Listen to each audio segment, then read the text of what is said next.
Hi guys, I'm Sanjana, and we're going to be talking about what Internet of Things is and how it can be used. So firstly, what is Internet of Things? Basically, IoT refers to the billions of physical devices around the world that are now connected to the internet and help to share and collect data.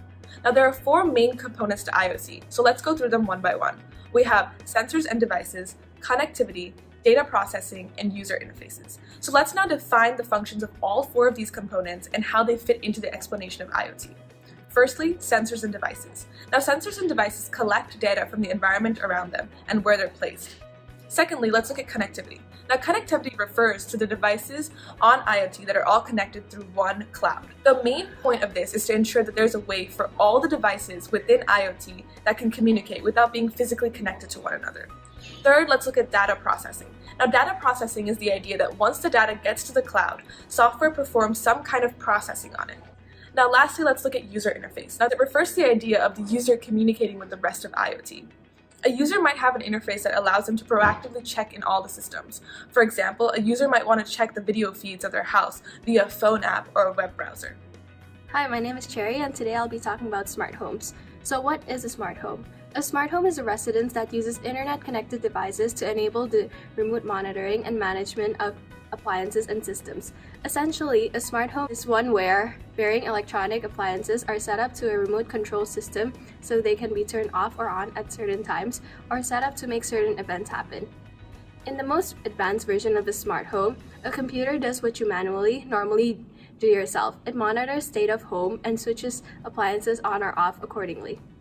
Hi, I'm Tyler, and I will be discussing the use of concepts taught in class to describe the technology and business model of IoT, also known as Internet of Things.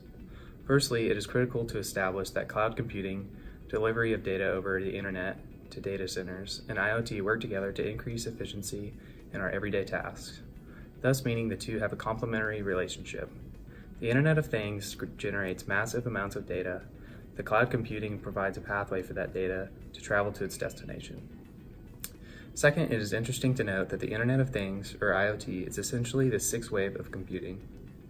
Pervasive computing. Also, most smart home products are sold using an outcome-based business model, meaning that customers are essentially paying for the benefit the product provides rather than the product itself. For example, a customer might buy an IoT-enabled thermostat in order to save money on their electricity bill. Hi, my name is Dalton, and I'm going to be talking about applications of IoT in smart homes. IoT in smart homes refers to how smart devices relay information to each other and back to the central source, whether it be a hub such as Alexa or Google Home, or an app on your phone.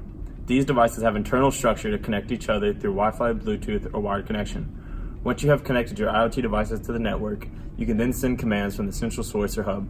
From this point of interconnectivity, machine learning and artificial intelligence can allow these devices to learn your preferences and automate this learning. Hi, I'm Camila, and I'll be discussing some real-world examples of Internet of Things. Being that IoT has almost 20 billion connected devices across all technologies, chances are you probably own something that incorporates or applies Internet of Things. If you own a smartwatch or health gear or any other wearable tech that talks to your phone's apps, you're experiencing an application of IoT. By installing sensors and using web applications, IoT solves major problems in cities like traffic congestion, shortage of energy supplies, and even finding available parking slots. Another, perhaps more futuristic application of IoT is the autonomous car or driverless car. These cars are equipped with endless amounts of sensors that assist them in analyzing and reacting to data on traffic, pedestrians, conditions of the road, and more. Realistically, any industry can benefit from IoT. Take, for example, the retail industry. By placing RFID or NFC tags on products, the exact location of single items in a large warehouse can be shared, thus saving search time, streamlining infrastructure, and lowering labor costs. All in all, the Internet of Things is about connecting stuff so it just works better. IoT allows our world to increasingly shape itself to our needs and our wants, thus creating a more unified, productive, and simply better experience.